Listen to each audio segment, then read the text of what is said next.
me one thing in your life that is great that came as a result of being comfortable. Most of us aren't defeated in one decisive battle. We are defeated one tiny, seemingly insignificant surrender at a time that chips away at who we should really be. It isn't that you wake up one day, decide, that's it, I'm going to be weak. No. It is a slow, incremental process. It chips away at our will. It chips away at our discipline. Move out of your comfort zone. It's the courage to move into your zone of discomfort where you feel awkward and clumsy and sometimes alone. The comfort zone is one of the greatest enemies of human potential and of your potential. The people that are really successful, they're not looking for comfort. They're looking for excitement. They're looking for potential. Give up this old idea, I just want to be comfortable. Quit lying to yourself. You know you seek more than comfort. So understand that when you're trying to avoid the pain, when you're trying to avoid the struggle, when you're trying to avoid the hard things in life, you are actively choosing to be average. Start putting some pressure on. Put some pressure on yourself. Get out here and get about it. Once you figure out that you're in a race amongst billions of people that live in this world, you're in a race by yourself. You have a purpose, and it's your purpose, not everybody else's purpose. It is your purpose and only your purpose, and it's your race. That means you are persistently bigger than your excuses. You are persistently bigger than feeling lazy. And you are persistently beating the feelings that typically stop you. Stop coming up with excuses. Don't give yourself permission to continue to live a small life. You can't fit a big dream into a small life. Give yourself permission to go for it, to test yourself, to challenge yourself, to live full. When the sun comes up, you've got all the books, you've got all the tapes, you've got all the access. Now it's time to hunt. And what separates you from everybody else is that when it's time to hunt, you're ready to hunt. What I've come to appreciate when you're working on changing your life, changing some bad habit, getting out of addictive situations or relationships, or working to build a dream or making a difference in our society, it's hard. There are going to be all kinds of challenges that we all must face. You cannot live in this world without a challenge. You cannot live in this world without a struggle. Greatness is right on the other side of pain. So what are you running from it for? You say you want to be successful, then push through it. Stop making excuses and go get it. The lack of self-discipline is the major cause of failure, frustration, underachievement, and unhappiness in life. It causes us to make excuses and sell ourselves short. Perhaps the two biggest enemies of success, happiness, and personal fulfillment are first the path of least resistance and second, the expediency factor. The path of least resistance is what causes people to take the easy way in almost every situation. They seek shortcuts to everything. They arrive at work at the last minute and leave at the first opportunity. They look for rich, quick schemes and easy money. Over time, they develop the habit of always seeking an easier, faster way to get the things they want, rather than doing what is hard but necessary to achieve real success.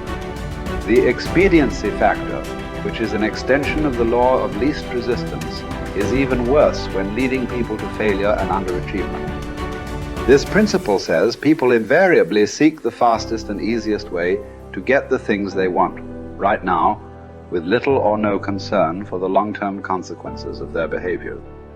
In other words, most people do what is expedient, what is fun and easy, rather than what is necessary for success. Every day, and every minute of every day, there is a battle going on inside of you between doing what is right, hard, and necessary, like the angel on one shoulder, or doing what is fun, easy, and of little or no value, like the devil on your other shoulder. Every minute of every day, you must fight and win this battle with the expediency factor and resist the pull of the path of least resistance if you truly desire to become everything you are capable of becoming. And then when you see people take on more responsibility and decide that they're going to aim up and confront their suffering honestly and forthrightly, that their lives get better and the lives of people around them get better too. And so that's very strange as well, because it also means that the pathway to less suffering is through suffering, right? And that's that would be hopeful if the world was constituted that way. It's like, well, there's suffering. How do you make it worse? Run away. How do you make it better? Confront it. Yeah, but it's suffering. It's like, yeah, but it's there. There it is. It's right there. It's a precondition for existence or something like that. And it's like you have something important to do as well. And you confront it, and that's the pathway to transcending it. We need to figure out, like, now, today, what is, the best way to live your life? What is there's got to be ways you can be putting forward the most positive energy. I mean, we know objectively what's causing pollution. We know objectively what's causing birth defects, and we're taking in too much chemicals and not enough vitamins. We know objectively all this stuff. We know how to organize our world, and yet we don't do it. We know how to organize our health, and yet very few people do it. We know all these things. The right path to being a happy, healthy person is to do all the shit that we already know you're supposed to do. Take care of your body, take care of your health, take care of your mind, your stress, meditate, be kind to people. We all know that. I mean, you ask anybody, they know how to get by and to be the most evolved version of you that you can be. I mean, it's not like a magical checklist. If you talk to people about it, you said, okay, here you got a person, you want to improve them. What are the things that you're going to do to them? Okay, well, if I was a life coach, the first thing I would say is this guy's got to get on a diet that makes him healthy. I don't mean a diet just to lose weight. I mean just healthy foods in your body. Many, many vegetables. Start working out your body and get a better sense of how this machine feels when it's moving, it's flowing better, there's less tension in it, your mind feels relaxed and you enjoy every single moment of the day better. Step 1, everybody knows that step, right? What's step 2? Be cool to people. Be nice to as many people as you can. Smile at as many people as you can. Have them smile back at you. Tip well when you go to restaurants. Just do the most you can. Be as nice as you can and just still manage to not have people walk all over you. Just get through this life as nice as you can. The average human is capable of unbelievable improvement. That's the thing that's my superpower. I don't think I'm special. I just realized in looking at the science that humans actually are capable of this incredible amount of change. It is the strategy that our species took to be able to pass knowledge on through culture rather than having to have everything be instincts.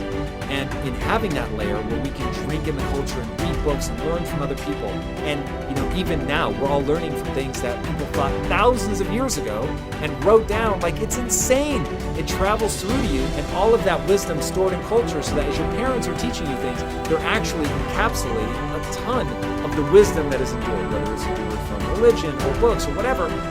You're bathed in a culture that is giving you all of this incredible information. And so recognizing how powerful and potent that is incredibly meaningful. But you have to understand that you have to allow yourself to believe that you can learn from that culture in the same way that everybody else can. And that's what you're designed to do. Now, for me, that completely gave me the confidence, and I put confidence in air quotes because it's not like I believe something specific about myself. I just believed that the human animal is capable of this extraordinary change. And so now I just needed to point myself in that direction. Now, this is the key. Once I realized that I could get better at anything, it dawned on me that how I spend my time is a spiritual consideration.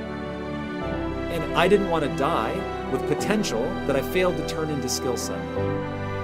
That to me, that speaks to me. How much of my potential can I actually turn into skill set and get good at this stuff and push and grow and improve? That to me is just this incredibly intoxicating thing. So for me, the discipline, the confidence, all of that comes from recognizing the human animal. Nothing special about me.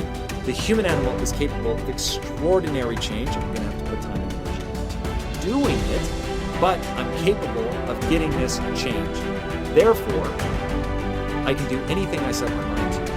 Therefore, it really matters what I choose to spend my time on. Therefore, I want to put structure and discipline in my life so that I can move forward on things that excite me, that matter to me, because I really can have this big crazy dream that I'm thinking of. So my discipline is really born of my desire to have that thing, coupled with my belief that I can actually get there.